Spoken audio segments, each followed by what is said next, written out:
ka gënjur kuvendin kur në vitin 2023, ku ne kemi kërkuar në 1 dhjetor të 2023 përgjigje për faktin e shkarkimit të gjyqtares Irena Gjoka nga Këshilli i Lartë i Drejtësisë, aso kohën nuk e dini vendimin grek, historinë greke të Irenës, edhe ata na kthejnë përgjigje dhe thonë me vendimin kaq të KLD-s ku kryetari i Këshillit të Drejtësisë që presidenti i Republikës zoti Berisha, dhe thotë që po është bërë shkarkimi i kësaj gjyqtareje.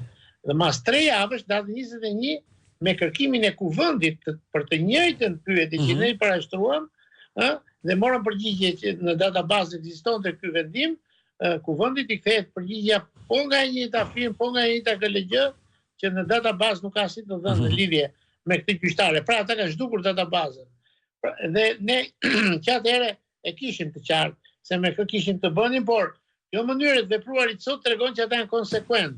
Pra është një sistem qeverie gjyqësorit dhe gjithë sistemi që janë në mbrojtje të Irenës, jo të Irenës si individ, po të Irenës si fenomen, si shpata në dorën, shpata e gjyqësorit në dorën e Edi Ramës. Mos harroni, Irena Gjoka gjyqtarja që kanë në gjykim të gjithë liderët e opozitës dhe përfaqësues të saj, pa përjashtim, dhe kjo edhe indicjet kur bashkërendohen dhe kur janë në sinkron me njëra tjetrën, thot kodi i procedurës penale përbëjmë provë.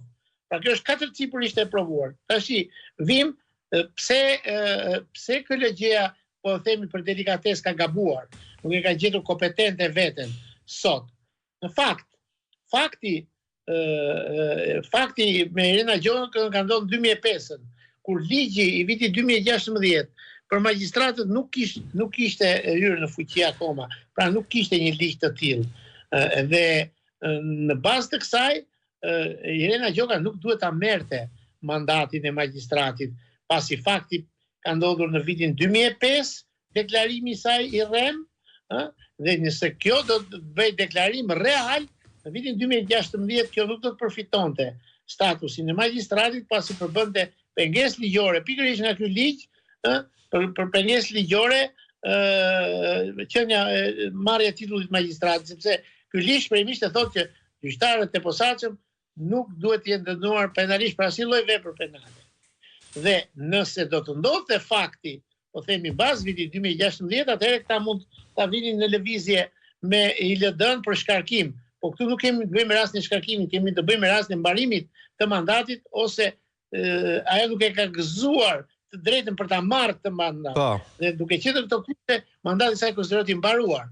Kështu që sot KLG-ja duhet ta kishte mbyllur këtë histori, sepse është organi kompetent për ta zgjidhur këtë problem. Por siç dihet, profili i shtyrjes, është ADN-ja e kësaj qeverie, i këtij pushteti i transferuar tash, i transplantuar dhe në organet e drejtësisë. Ju e dini, gjykata kushtetuese sporoi vendim për Lina Ballukun.